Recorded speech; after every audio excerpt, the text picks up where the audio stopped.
Salut, c'est Lina et vous écoutez le podcast des gens qui sont pas pressés. Et d'ailleurs, en parlant de pas être pressé, ça m'a pris un petit temps avant de sortir ce premier épisode et je suis vraiment heureuse de le partager aujourd'hui avec vous parce que, bah voilà, j'ai pris mon temps, mais ça en valait la peine.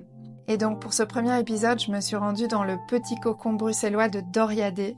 C'est une jeune artiste avec qui on a pris le temps de parler de ses études et de comment elle en est arrivée à se dédier 100% à sa passion pour la musique, de sa nature profonde d'être une personne slow, de pourquoi elle a rompu tous ses contrats avec les labels, de sa relation avec son papa, de deux gros pépins dans sa vie qui l'ont fait grandir, de l'acceptation de sa période de dépression, de sa peur de manquer d'argent et paradoxalement de sa capacité à vivre dans l'abondance naturellement, et de sa personnalité haut tiède comme elle l'appelle. Doria, elle a aussi mordu dans le citron et elle s'est engagée à faire un truc bien pour le monde de demain. Et ça, vous le découvrez dans l'épisode. Bonne écoute! De citron, je suis saoul, l'aimant de mon soleil. On va toutes les deux commencer par mordre dans le citron. Ok, je vais sélectionner le meilleur bouffe. Vas-y, c'est parti. Ouf, Et moi, ça me fait toujours le même effet. c'est bien piquanté. Comment tu vas aujourd'hui et quelle est ta météo interne? Eh bien franchement, je vais vraiment bien. Ça fait longtemps que j'ai pas été aussi bien d'ailleurs. Ouais, et en plus mon mood est assez stable, du coup c'est assez fou parce que là ça faisait 3 ans où j'étais dans une météo très très pluvieuse. Du coup là ça fait plaisir parce que ça fait quelques mois que j'ai retrouvé le soleil et qui me suit pour tous les jours, donc ça fait plaisir. J'espère que ça va rester comme ça. Donc le citron il est déjà dans ta vie, quoi. Ah ouais, en ce moment vraiment il est vraiment là, c'est cool. Est-ce que toi, tu te considères comme une personne pressée ou pas pressée? Non, moi je suis pas trop pressée. Et parfois ça m'embête d'ailleurs de pas être assez pressée. Parce que moi j'ai très dur à me faire violence à moi-même. Et si je m'écoute, moi je suis très très très slow life, très à prendre le temps pour tout, à faire les choses quand j'en ressens l'envie, quand je sens des signes que c'est le bon moment. Mais du coup parfois je prends un peu trop mon temps et pour le rythme de la société, j'ai l'impression qu'il faudrait que j'accélère un peu plus. Bah, moi, je trouve que c'est une bonne chose. Enfin, c'est une super bonne nouvelle. Bon, déjà, on est dans le podcast, on n'est pas pressé, donc Carrément. t'es super aligné là. Mais j'ai l'impression que c'est justement ce qu'on attend de la société aujourd'hui, c'est de ralentir. Donc, en fait, toi, tu montres un exemple incroyable finalement. Ouais, après dans Et la productivité, c'est dans... plutôt ça, Moi ouais. je suis fort entourée de gens qui ont réussi leurs études directement, qui savaient ce qu'ils voulaient faire directement. Moi j'étais une petite âme perdue qui avait envie d'explorer, d'apprendre à me connaître avant de faire des choix d'études. Moi j'ai toujours eu besoin de prendre le temps pour tout. Et on m'a quand même toujours fait comprendre qu'il fallait que je me décide vite et qu'il fallait que je fasse les choses.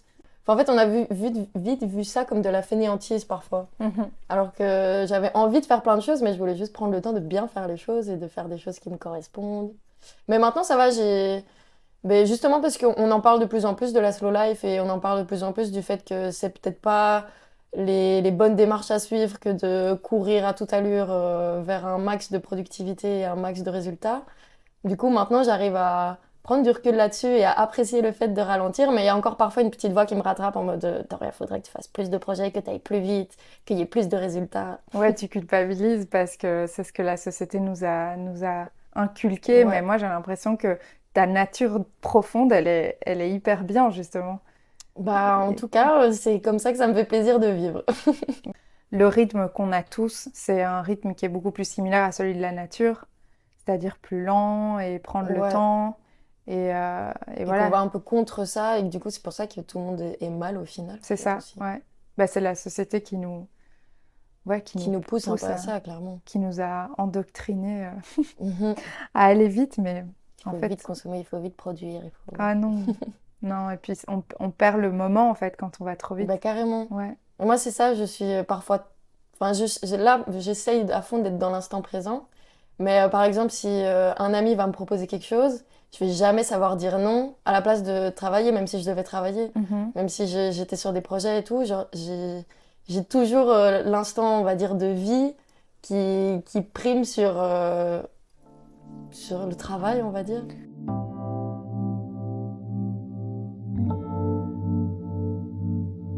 C'était comment ta première fois? Quelle première fois? C'est ce que tout le monde me pose comme question, la question qui met trop mal à l'aise. Mais en fait, la première fois que toi tu veux, alors je sais quand on parle de première fois, on pense toujours que c'est le sexe, Moi, etc. j'ai même pas pensé à celle-là, mais je me suis dit, il y a mille et une premières Oui, fois. oui, c'est ça. Mhm. Donc, quelle est la première fois qui te vient à l'esprit là, comme ça, et que tu veux nous raconter? Mais là, j'ai un truc un peu dark et c'est un peu abstrait en plus, parce que c'est pas vraiment un moment. Mais j'ai l'impression qu'il y a un peu eu une première fois où je me suis sentie tomber dans le monde d'adulte comme ça. Et ça, en vrai, c'est fort au moment où j'ai fini mes secondaires, où je devais commencer des études, où je suis partie de chez mes parents. Et c'était hyper apeurant, en fait. Et surtout, j'ai eu l'impression qu'on m'a menti pendant des années, qu'on m'avait Je pas comprends trop prévenue. ça.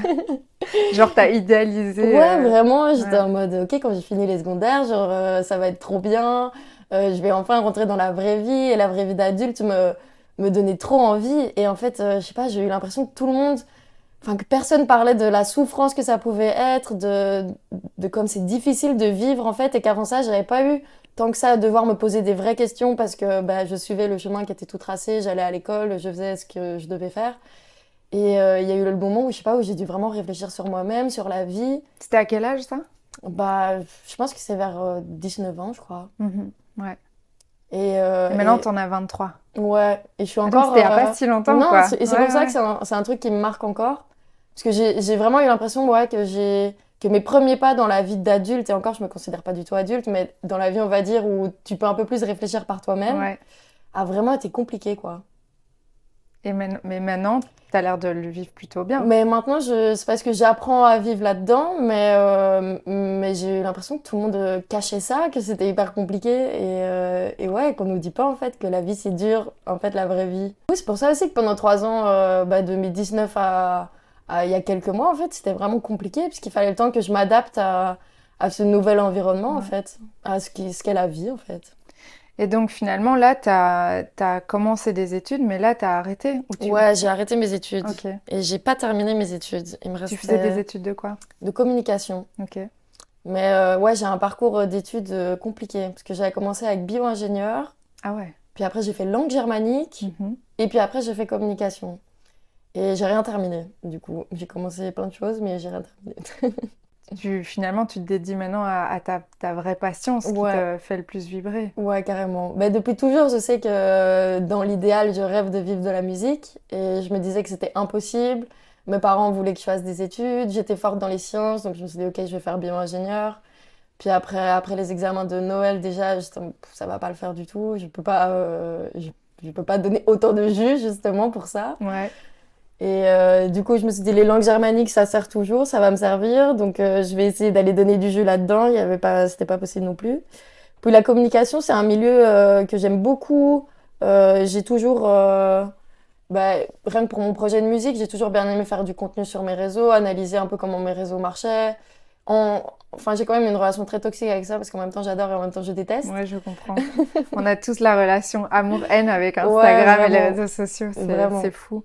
C'est des phases, hein. Bah ouais, carrément. Mais c'est plus pour le côté création artistique que j'adore et le tremplin que ça peut être et l'ouverture que ça peut être. Mais après, il y a énormément de côtés très malsains que je n'apprécie pas du tout. Mais du coup, ouais, communication, j'ai quand même bien aimé. Mais là, pour le coup, c'est moi qui aime bien prendre mon temps. Là, je trouvais que les cours étaient vraiment très lents et que j'apprenais pas beaucoup. Et en fait, j'avais l'impression de mettre beaucoup de temps à disposition pour pas recevoir grand-chose au Mhm. final et pas beaucoup m'enrichir. Et du coup, ça devenait très frustrant et je perdais du temps dans mes projets musicaux. J'avais l'impression d'être à moitié dans tout. Du coup, je me suis dit, bon, il faut que je fasse un choix. Ok, C'est il me quand que reste t'as pas beaucoup de arrêté? cours, mais bah, c'est début de l'été.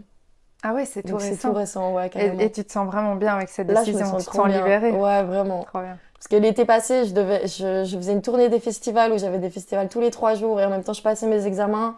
Enfin, vraiment, je chialais tous les jours. C'était horrible. J'appréciais rien du tout de ce que je faisais. Du coup, même les festivals qui étaient des Ouais. expériences géniales, j'y allais, j'étais lessivée. J'avais pas envie d'être là parce que j'avais juste envie de me reposer. Enfin, Tu te c'était. pressais le citron, Je quoi. me pressais trop le citron Carrément. là. Ouais, carrément.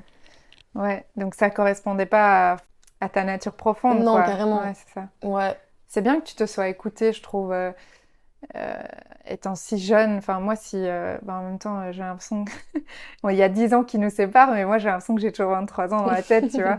Mais après, quand j'avais 23 ans, j'avais pas du tout cette conscience de moi-même. Et bon, après, les temps font que j'ai l'impression que les jeunes aujourd'hui sont beaucoup On se plus pose plus de conscients questions, j'ai parce qu'ils l'impression. sont Ouais. passés par le Covid quand même, alors que Ouais. nous, on vivait complètement innocents avec... Enfin, on n'avait pas encore tous ces, on va dire, problèmes sociétaux qui étaient Mhm. vraiment mis sur la table comme ça l'est aujourd'hui. Mais je trouve que c'est génial pour toi, en tout cas, d'avoir cette prise de conscience et de savoir déjà ce que tu veux à 23 ans et de pouvoir commencer ta carrière tôt. Mais ouais, mais c'est vrai qu'en fait, je suis quelqu'un qui réfléchit énormément et qui m'introspecte énormément. Et souvent, je pense que c'est beaucoup trop parce que ça me nuit. Mais en fait, ça, c'est un côté positif, c'est que du coup, j'ai l'impression de vite faire les bons choix pour moi, ou en tout cas de vite me rendre compte qu'il faut aller Ouais. vers autre chose parce que je m'introspecte beaucoup, quoi, et que je réfléchis beaucoup. Et justement, tu penses que dans ton art, ta musique, elle t'aide à processer, j'imagine, toute cette réflexion intérieure. Ouais, Co- carrément. Ouais, qu'est-ce que ça t'apporte réellement, la musique, dans toute cette introspection, justement? Mais en fait, ouais, la musique est vraiment là depuis toujours, toujours, depuis que je suis toute petite. La musique et l'écriture, en fait. Et ouais, je me souviens vraiment, dès que j'ai appris à écrire, en fait, j'écrivais des chansons dans des petits carnets, je les chantais à mes parents. Et ça a toujours été sur mes ressentis. Enfin, quand j'étais plus petite, c'était des ressentis un peu fictifs, parce que j'avais 8 ans et j'écrivais sur une rupture que je n'avais jamais vécue. Ok. Mais ouais, j'ai toujours eu un truc très, enfin une relation, enfin la musique et l'écriture a vraiment toujours été là et a toujours joué un rôle hyper important dans ma construction avec moi-même, dans ma relation avec moi-même. Et quand j'étais petite, j'étais quand même assez introvertie. Enfin, en fait, j'avais l'air extravertie, mais je parlais jamais, jamais de moi, jamais, jamais de ce que je ressentais. C'était très difficile de rentrer dans mon vrai monde interne, on va dire. Mhm.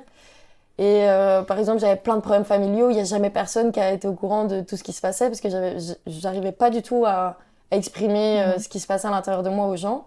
Et en fait, du coup, je me suis assez réfugiée dans un petit monde perso où j'avais quand même besoin d'extérioriser. Je ressentais pas d'extérioriser aux gens. Donc, je vais extérioriser dans la musique, dans ma petite chambre. Et du coup, j'ai écrit ouais, 1001 chansons où je parle de 1001 choses. C'était ton journal intime, Bah quoi. ouais, carrément, carrément. Mhm. En plus d'avoir aussi des journaux intimes. Et même maintenant, en fait, encore aujourd'hui, parfois, ça me permet de conscientiser certaines choses qui se passent à l'intérieur de moi, que si j'étais pas passée par l'écriture de chansons, j'aurais même pas pris conscience, en fait. Parfois, j'écris des chansons, je sais pas trop d'où elles sortent. Je sais pas, j'ai l'impression parfois que je suis juste un vecteur et que quelque chose écrit à travers moi. Et après, j'analyse les paroles, je me dis, mais en fait, de quoi ça parle? Je me dis, ah ouais, en fait, ça parle de ça. Peut-être que c'est vrai que je ressens ça. Et après, du coup, je m'introspecte sur quelque chose que j'avais même pas pensé être un sujet de base, quoi. Ben, c'est sûr que moi j'ai l'impression que les artistes, c'est un peu des canals, ils canalisent de manière très spontanée, quoi. C'est un peu Ouais, leur rôle, leur sensibilité fait qu'ils arrivent à capter des trucs, des infos subtiles et ils le transmettent grâce à leur art, quoi. ouais, mais ouais, j'ai vraiment l'impression d'expérimenter ça parfois. J'aurais vraiment des fois où j'ai écrit une chanson en 30 secondes et j'ai pas du tout l'impression de l'avoir réfléchi. Et c'est hyper un peu abstrait et spirituel Ouais. peut-être, mais vraiment, mais c'est pas moi qui ai écrit ça. Genre, ok, c'était ma main, mais je sais pas, c'est trop bizarre. Et donc en fait, ta pulpe, ce que j'appelle la pulpe, c'est vraiment ton essence, c'est la musique, donc c'est ta passion. Qu'est-ce que tu penses aujourd'hui du marché de la musique? Et les artistes, ils ont vraiment une âme en général très pure et comme on vient de le dire, ils canalisent et ça permet justement de transmettre des choses, des émotions au monde et j'ai l'impression que ça guérit, ça soigne autant l'artiste que les gens qui l'écoutent. Mais j'ai aussi l'impression que du coup, comme il est très connecté, un artiste est censé, enfin, selon ma vision, être quelqu'un qui respecte la planète, qui est en Mhm, connexion avec la nature, s'il est en connexion avec lui-même. mhm, Et en fait, parfois, je me dis, je vois beaucoup d'artistes qui font des œuvres incroyables, mais ils se détruisent aussi. Ils sont dans le système showbiz qui est pas du tout résilient, ni au niveau humain, ni au niveau de la nature, etc. Et donc, je me dis, comment est-ce que tu expliques ça en fait, que des artistes qui sont super connus peuvent avoir un tel impact, on va dire, au niveau émotionnel sur les gens, mais qui se font quand même happer par cette espèce de système qui est un peu malsain parce que... C'est carrément malsain. C'est ça. Comment tu perçois ça et comment est-ce que tu vas gérer ça dans ta carrière? Ouais, mais en fait, c'est hyper compliqué. Je l'ai remarqué quand j'ai signé en label. Parce que, comme tu dis, quand t'es artiste, je pense quand même que de base, tu viens avec des intentions vraiment pures. Et moi, je suis carrément dans l'idée que la musique peut soigner, réunir toutes les âmes et soigner tout le monde. Et me soigner moi aussi. Et du coup, clairement, moi, je suis arrivée un peu naïvement, en mode, ok, moi, je fais de la musique, j'ai envie de juste livrer mes petites musiques au monde. Et j'ai vraiment délusionné du monde des labels, du milieu de la musique. Enfin, ouais, c'est hyper compliqué, en fait, et c'est pas du tout tenu par des gens qui ont les mêmes valeurs que nous, enfin, la plupart des gens qui bossent dans le showbiz de la musique, on va dire, sont plus vraiment là pour l'amour de la musique et l'impact que la musique peut avoir sur le monde, mais sont là parce qu'ils veulent faire un max de profit, parce que... Bah, en fait, c'est vraiment cette société capitaliste et de surconsommation qui se répercute aussi de ouf sur le milieu de la musique. Et en plus de ça, je trouve, je sais pas, il y a vraiment un truc d'ego en plus et de... Enfin, c'est vraiment un milieu hyper malsain et c'est dur de s'y faire sa place et de se faire entendre et de continuer à apporter tes bonnes valeurs jusqu'au bout. Et je pense que du coup, à mon avis, beaucoup bah ouais, ils doivent un peu retourner leur veste à un moment et ils se sont fait avoir par le milieu, quoi. Ouais. Moi, du coup, c'est pour ça que là, pour l'instant, j'ai rompu tous mes contrats avec les labels, puisque ça allait plus du tout dans la direction que je voulais. Du coup, j'ai décidé de prendre du temps pour repenser, ok, ce que moi je veux, qui suis-je vraiment artistiquement, parce que même au-delà de ça, ils savent mieux que toi ce qu'il faut artistiquement pour que, enfin, c'est plus du tout une démarche de tu veux juste livrer ta musique, c'est vraiment un max de profit, donc il y a ça qui marche, donc il faut faire tes musiques comme ça. Et c'est pas du tout pour Et ça ça que te je faisais de la ressemble musique, plus en fait. alors? Non, carrément pas. Et je fais pas du tout de la musique pour gagner de l'argent, je fais de la musique pour vraiment pouvoir m'exprimer et faire des choses qui me correspondent et qui, je pense, peuvent aider les gens. Donc si c'est plus dans cette démarche-là, je préfère reprendre un job alimentaire et prendre le temps de faire des petites chansons avec mes potes et voir où ça va, en fait. Enfin, j'ai voulu rompre tous mes contrats et j'espère pouvoir quand même avoir un impact important et réunir un maximum de gens en gardant ces valeurs-là.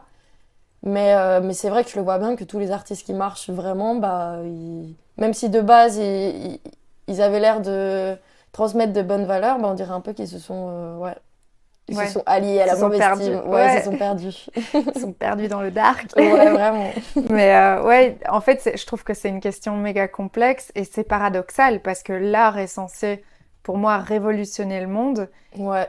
Et j'ai l'impression que l'art est enfermé aussi dans le dark side de la société, Bah, quoi. vraiment. Alors que c'est censé libérer. Et donc c'est complètement contradictoire. Et je me demande vraiment, et d'ailleurs c'est aussi une des raisons pour laquelle j'ai fait ce podcast et les raisons pour lesquelles j'ai envie d'interroger des artistes, parce que j'ai vraiment envie d'essayer de comprendre comment est-ce qu'on peut faire.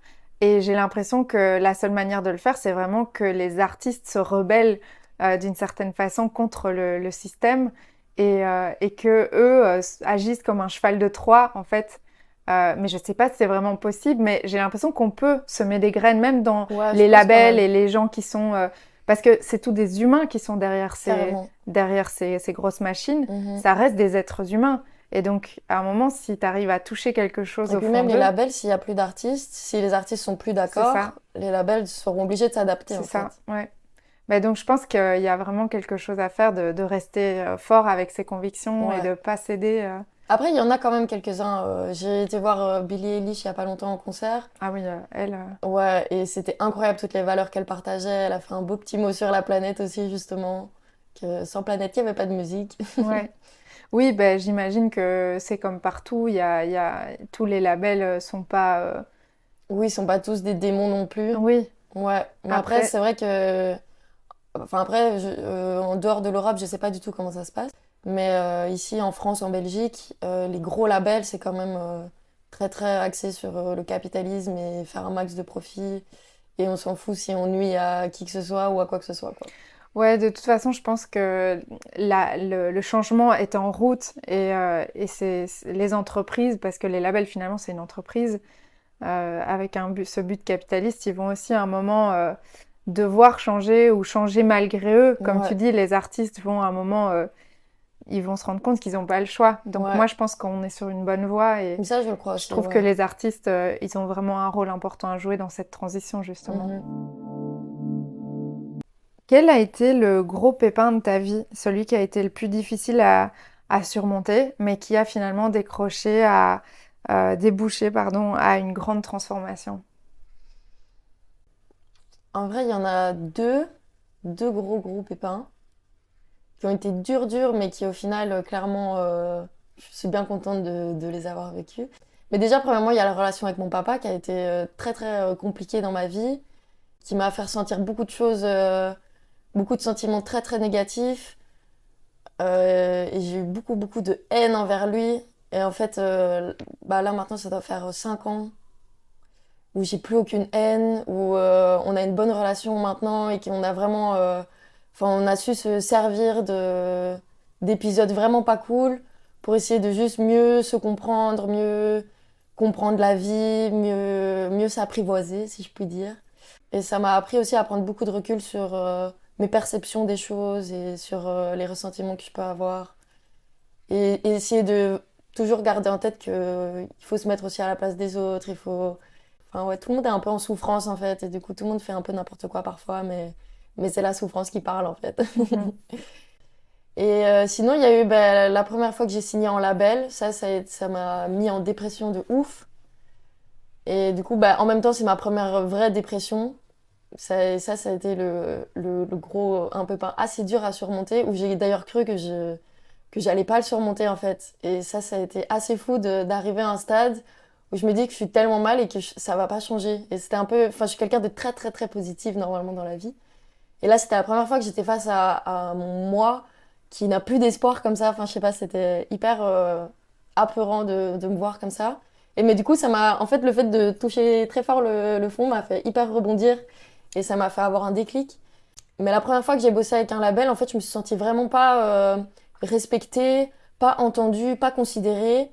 Et j'ai vu que j'arrivais pas à me faire entendre, en fait. Mhm. Et du coup, ça a été une big analyse de moi-même et j'ai été déçue de moi-même, en fait, de voir que j'arrivais pas à me faire entendre.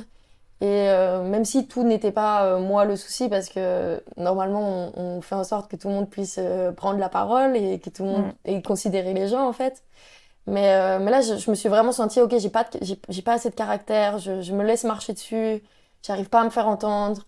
Et du coup, je subissais plein de situations qui s'accumulaient toutes. Et c'était vraiment dur de me voir dans une démarche où je suis juste là, je subis en fait. Mhm. Et du coup, ouais, j'ai eu vraiment du temps à... Parce que ça m'a vraiment un peu brisé ma confiance en moi et tout. Ça a été compliqué de, après, reprendre du temps, de me dire, ok, non, j'ai une voix qui compte et je peux me faire entendre. Mais après, voilà, j'ai su me reconstruire. Donc ça a été le début d'une grande transformation finalement, le fait Ah, de toucher le carrément, fond.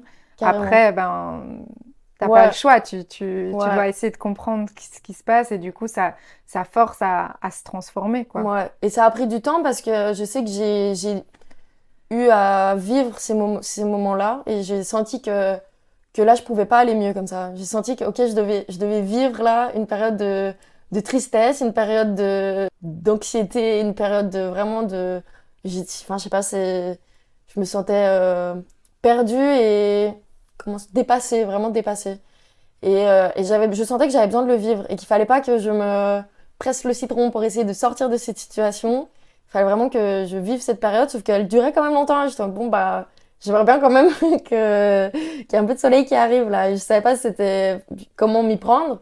Et en fait, juste en me faisant confiance et en faisant confiance au temps, au final, toutes les choses se Mm. sont réembriquées toutes seules. Suite à ça, bah, j'ai pris une de ces confiances en moi, mais je n'ai jamais été aussi confiante. Je n'ai jamais su autant apprivoiser les gens et m'apprivoiser moi-même. Et après, c'est un constant apprentissage d'apprendre à vivre Mm. avec soi, d'apprendre à vivre avec les autres.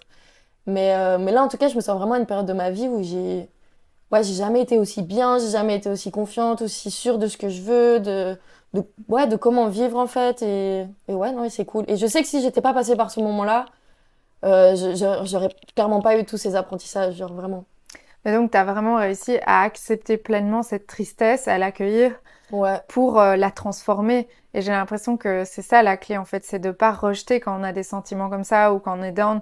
Au moins, on l'accepte, au plus ça dure. plus ça dure. Ouais, Et plus on l'accepte et on se dit, bon, ben, je vais le traverser, je vais le vivre, c'est comme ça, je suis triste. Eh ben, finalement, ça passe plus vite que ce qu'on ouais, imaginait. Mais c'est pas facile, cette acceptation, non. parce j'ai l'impression que dans cette société, on veut pas ressentir la tristesse, on veut pas sentir des choses négatives, alors qu'en fait, ça fait partie de la dualité de ce monde et il faut l'accepter que parfois on est triste, parfois on est bien et c'est des phases aussi. Mhm. Mais c'est vrai que ouais, clairement, il y a eu un moment où je me suis rendu compte, ok, là, j'essaye d'aller mieux, j'essaye de sortir, de voir des potes. C'était horrible à chaque fois que je sortais pour voir des potes. Enfin, j'avais juste envie de me cacher, genre... Enfin, j'essayais de tout faire pour essayer de faire plein de choses et faire en sorte que j'aille mieux. Et ça marchait vraiment pas. Et j'essayais juste de fuir, en fait. J'en parlais à personne. J'étais en mode, ok, non, si je me convainc que ça va bien, ça ira bien. Mm. Et en fait, j'ai vu vraiment que ça faisait pire. Du coup, il y a un moment où je me suis dit, bon, ok, T'as lâché prise, ouais, quoi. là, j'ai pas le choix, en fait. Je suis obligée de vivre ces moments-là. Je vais essayer de... Au moins, en fait, si... Parce que tout me semblait si compliqué. Toutes mes relations étaient hyper compliquées. Tout était... Enfin, je le voyais vraiment comme des... Comme des... Enfin, je sais pas comment expliquer, mais comme tout était vraiment Ouais, ouais. compliqué. Donc, j'étais en mode, moi-même, je vais pas être compliquée avec moi-même. Je vais au moins essayer de moi être douce avec moi, de moi être gentille avec moi, de moi m'apporter de l'amour. Ouais, j'ai cultivé cette relation avec moi-même où j'étais bien plus patiente, bien plus à l'écoute et arrêter de me culpabiliser d'aller mal aussi. J'étais en mode, ok, là c'est une période. Mais après, quand t'es dedans, c'est compliqué parce que vu que ça a duré un peu, il y a quand même des moments où j'étais en mode, est-ce que j'ai cassé la machine et je vais être triste et anxieuse toute ma vie? Ouais. Mais j'essayais de me rassurer et non, je savais qu'il y a un moment où ça allait aller bien.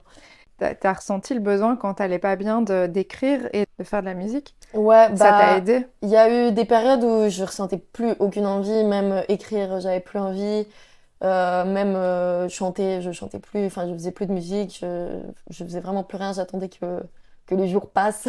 Que l'orage passe? Ouais.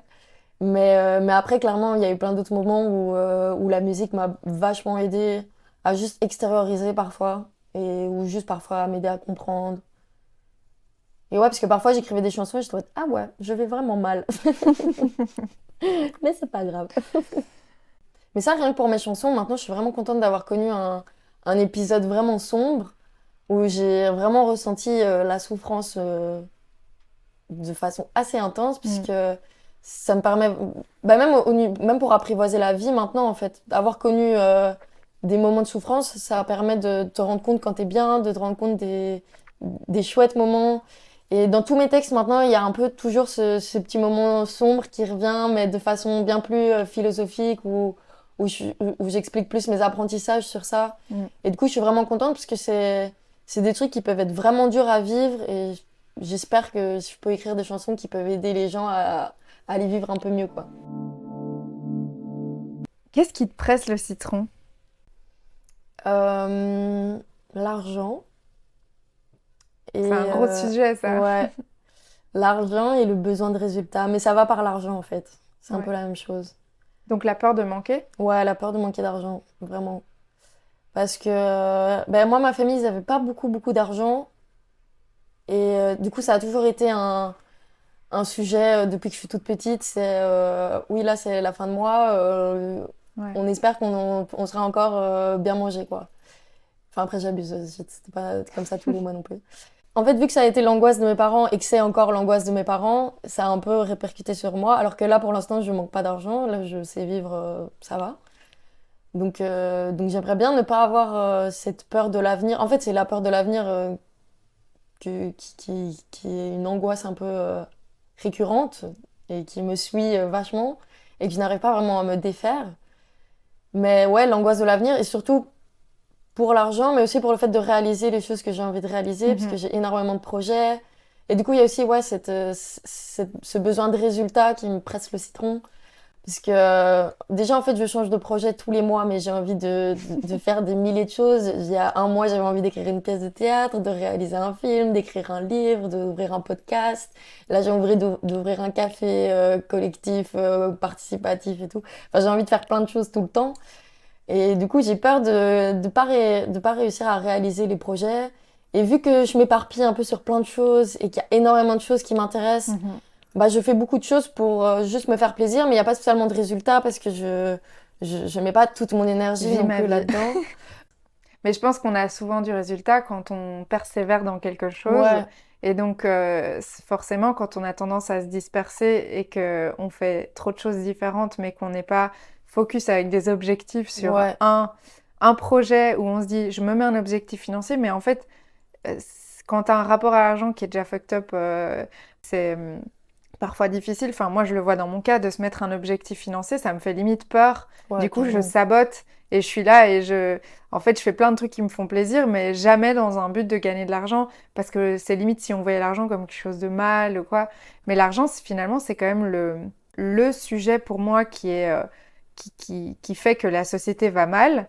Et en même temps, on aimerait tous pouvoir s'en libérer, mais finalement, le monde fonctionne autour de ça. Donc, et en plus de ça, c'est un sujet tabou, où les gens aiment pas trop Mhm. parler de ça et tout.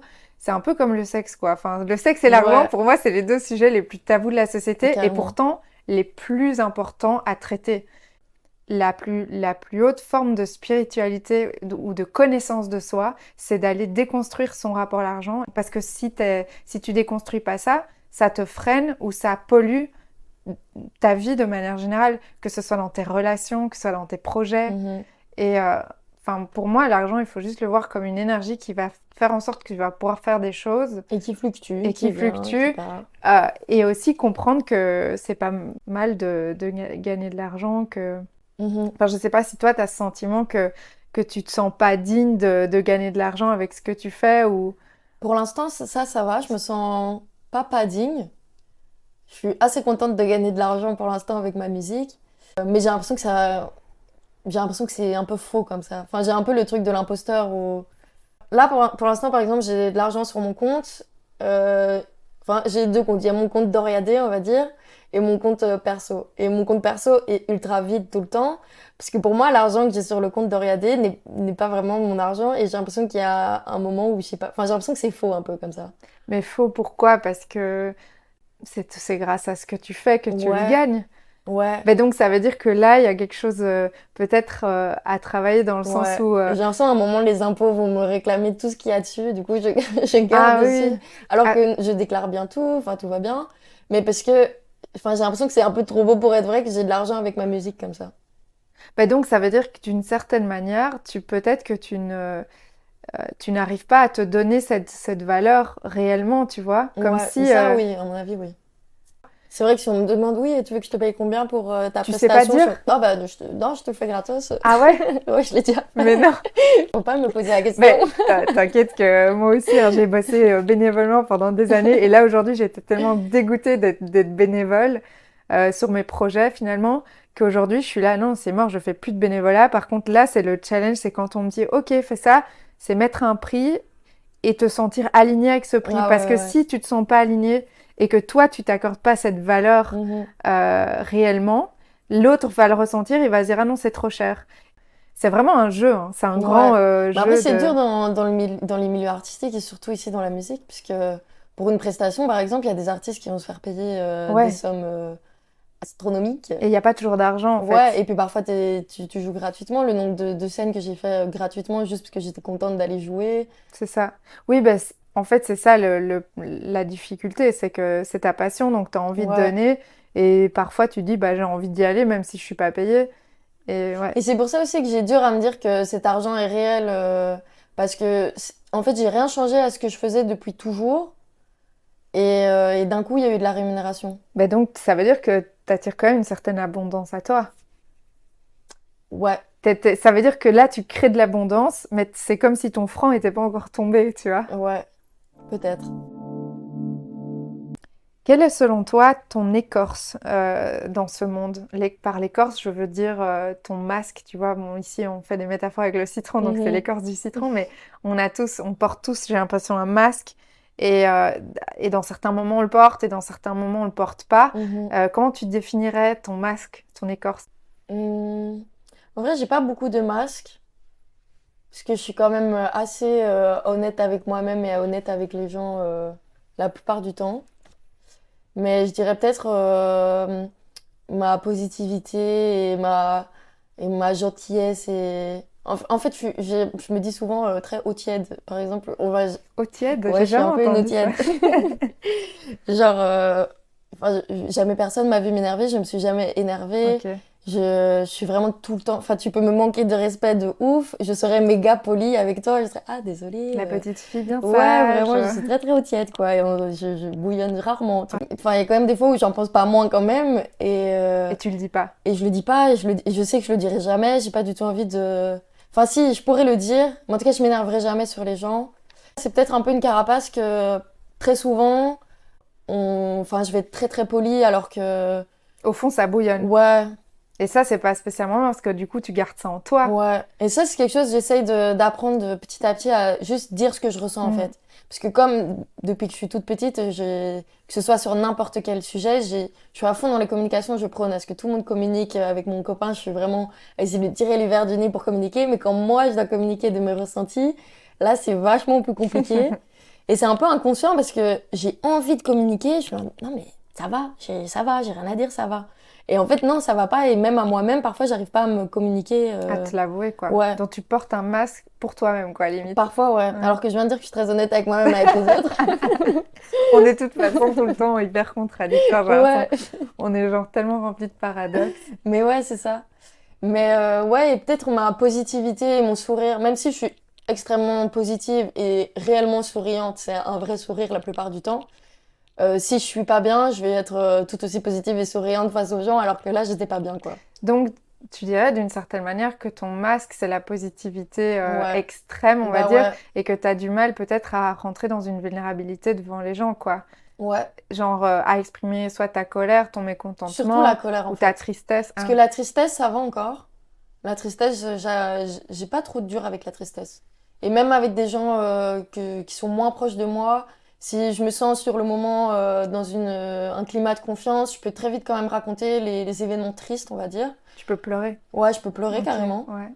Mais la colère, ça vraiment pas. Et en fait, ouais, quand ça me touche à moi, et en fait, c'est surtout, je fais souvent passer l'autre avant moi. Et du coup, si l'autre j'estime qu'il a eu un comportement pas cool envers moi, je me dis, le fait de lui exprimer va peut-être lui envoyer de la mauvaise vibe, donc je préfère moi prendre sur moi et c'est pas grave. Ouais, après, j'ai l'impression que c'est tout un art d'apprendre à communiquer la colère de manière non violente Ouais, et de dire les choses en restant un peu dans la bienveillance et l'amour, mais en étant ferme et en mettant sa limite, tu vois. ouais. Parce qu'il y a une amie qui m'a parlé d'amour-propre, elle est en mode, t'as pas assez d'amour-propre envers toi parce que tu te mets pas des limites, tu laisses les gens en gros t'apporter des mauvais trucs parfois et tu te mets pas tes limites, tu vois.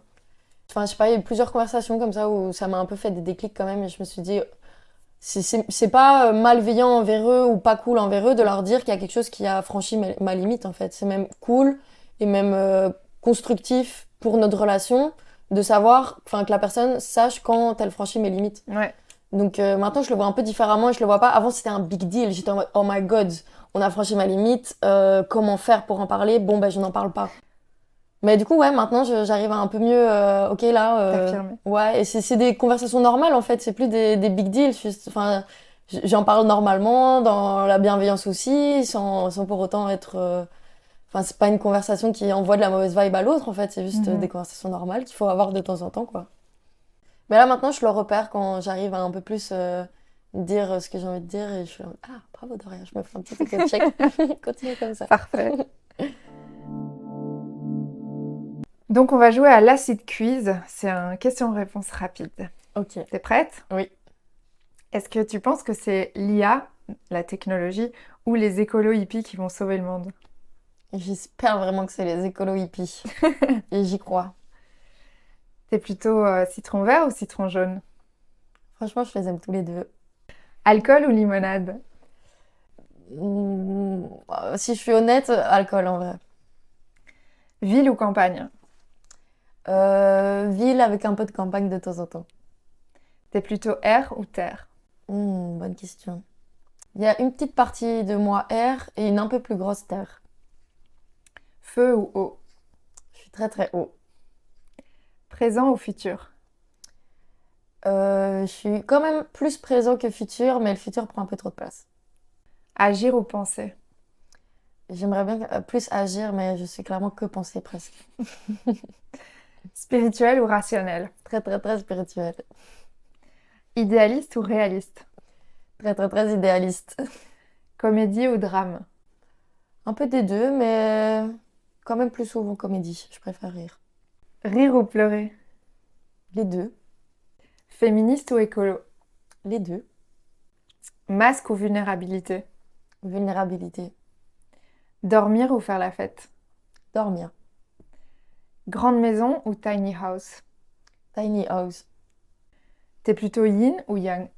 Bah, je pense que je suis quand même un bon mélange. Ça dépend des jours. Il y a des jours où je me réveille, je suis vraiment un petit garçon. Livre ou Instagram? Là, Instagram prenait un peu trop de place, donc j'ai racheté plein de livres pour essayer de rebalancer un petit peu plus les livres. Est-ce que tu préfères manger à la maison ou au resto? En ce moment, j'ai un délire avec les asperges. J'adore les asperges en ce moment. Tu les manges à la maison du coup. Je les mange à la maison et au resto. Est-ce que t'es plutôt lève-tôt ou couche-tard? Je suis lève-tard et couche-tard. Est-ce que tu préfères les textos ou les appels téléphoniques? Les appels téléphoniques. Sauf des gens que je connais pas trop, ça va me stresser. Mais du coup, t'es plutôt texto écrit ou note vocale? Ah, note vocale. Est-ce que t'es plutôt écologie ou spiritualité? Dans ce que j'entreprends dans ma vie de tous les jours, plus spiritualité. Mais ça va avec l'écologie en fait. Les deux sont quand même fort liés. En fait, le principe chez The Lemon Spoon, c'est de mordre dans le citron pour sortir de sa zone de confort. Ok. C'est la métaphore du citron, c'est je mords dans le citron, ça pique. C'est comme quand je sors de ma zone de confort, ça pique, c'est désagréable, mais après je me rends compte que ça a plein de vertus. Et du coup, ici, le but du podcast, c'est de faire mordre les invités dans le citron pour qu'ils s'engagent à un zeste pour la planète, pour la planète, ou en tout cas un engagement, que ce soit envers eux-mêmes, envers les autres, envers la nature, pour participer, on va dire, créer le monde de demain. Et donc, ma question ici, c'est quel serait ton engagement du coup? Ben moi, comme je te disais, je consomme pas très bien au niveau de nourriture. Déjà, il y a beaucoup d'emballages. J'achète des marques que j'ai pas envie de soutenir. Donc, je pense que ce serait... Et même pour moi-même, en fait, ce serait bien que je mange mieux et que je fasse plus gaffe à ce que je consomme. Donc, ce serait ça. Je t'invite à remordre dans le citron comme marque d'engagement envers ton... Je m'engage en croquant dans ce citron. Ok, très bien. Je mords avec toi, comme ça, t'es pas toute seule. Ouh. Mais en vrai, c'est presque toi agréable, hein. Mais j'ai un peu les yeux qui pleurent quand même. Ouais, mais toi, j'ai l'impression que tu le vis mieux que moi. Mais c'est vrai que je le vis quand même bien. J'ai fait trop de tequila shot. Peut-être que tu peux aussi en parler à ta communauté. Carrément. Si tu as envie, hein, c'est pas une obligation. Qu'on se recontacte dans quelques mois et que du coup, fasse on des updates. reparle de cet engagement et que tu me dises où t'en es. Évidemment, pas de pression. Et moi aussi, je vais annoncer du coup sur les réseaux que Doria s'est engagée à, tu vois, Trop bien. si c'est OK pour toi, évidemment. Bien sûr. Est-ce que tu voudrais ajouter un petit zeste pour ceux qui nous écoutent? Donc, une petite anecdote, une devise ou un conseil, enfin, n'importe ce qui te vient. Petite anecdote, je me suis tatoué rien sur mon bras parce que en fait ça me permet de relativiser parce que on pense beaucoup qu'on est quelque chose mais en fait nous ne sommes rien. Et on est tout en même temps. Et on est tout en même temps bien sûr. En fait, Donc moi, tu devrais je vois mettre rien et tout de l'autre côté. Ouais. Ah mais c'est vrai en fait. Parce que, enfin, Merde, je te dis un truc. je te dis ça, mais parce que, enfin, on va dire énergétiquement, spirituellement, si tu mets rien, ça peut avoir aussi Mais en une fait moi je le vois connotation. presque comme tout. En fait c'est mon individualisme. Ton rien, c'est ton tout. Ouais, et c'est mon individualisme et mon petit moi n'est rien en fait. Genre ces derniers temps, j'ai pris énormément de recul. Déjà cet été, je me suis transformée en hippie. J'ai été à un festival de hippie au Portugal, perdu dans la savane, et c'était vraiment incroyable. Là, on a vécu à pieds nus d'ailleurs pendant plus d'une semaine, à pieds nus et nus d'ailleurs. Incroyable. Et c'était vraiment génial. Tout le monde était à poil? Ouais, tout le monde était à poil. Mais moi, en Vraiment? plus, de base, j'ai jamais fait ça de ma vie. Ça s'appelle comment ce Ça festival? s'appelle le Boom Festival. Moi, je veux y aller. Ah, c'est incroyable. J'ai trop Bon, envie c'est de d'y la aller. musique électro. Mais tout le monde est à poil. Bah, tu peux être habillé aussi. Il y a des gens nus. Mais la plupart des gens sont nus. Ah waouh! Ouais. Et en fait, c'est incroyable parce que tu vois comme on est tous que nature. Bon, c'est vraiment très hippie ce que je dis, mais vraiment, je me suis sentie en connexion On est tous avec un. tout le monde. On est tous un, je te jure. Et même avec l'arbre, avec la cascade. Vraiment, on était que nature. Moi, mon petit moi, il n'est rien. Genre, on est tout comme tu dis, en fait. Ouais. Et juste prendre du recul sur les choses, ça fait du bien, ça fait plaisir. Nous ne sommes que poussière d'étoiles, en fait. C'est ça. Et donc, ton rien, c'est ton tout. Voilà. C'est beau, ça. C'est Oui. une belle fin. De ouf. Dernière question. Le principe ici, c'est du coup qu'il y a de plus en plus d'artistes qui se challenge. L'idée, c'est que tu nomines quelqu'un, un artiste que tu connais, à venir mordre dans le citron et passer dans le podcast. Ça peut être un artiste en tout genre. Oui, ouais. Bah alors, je nomine Ralph Agram. De Merci beaucoup, Avec Doria. plaisir. Et à bientôt. À tout bientôt. Salut. Sache que Doria fait actuellement son grand retour en indépendante après quelques années. Elle sort son premier album au printemps et la release party est au Botanique le 2 mai. Donc note-le dans ton agenda, prends déjà tes tickets si c'est pas déjà sold out et tu peux suivre Doria sur ses pages Insta et Facebook Doria D. Allez, on se tient au jus. De citron, je suis saoul, lemon soleil. Lemon power, lemon soul, lemon spoon, lemon mon soleil.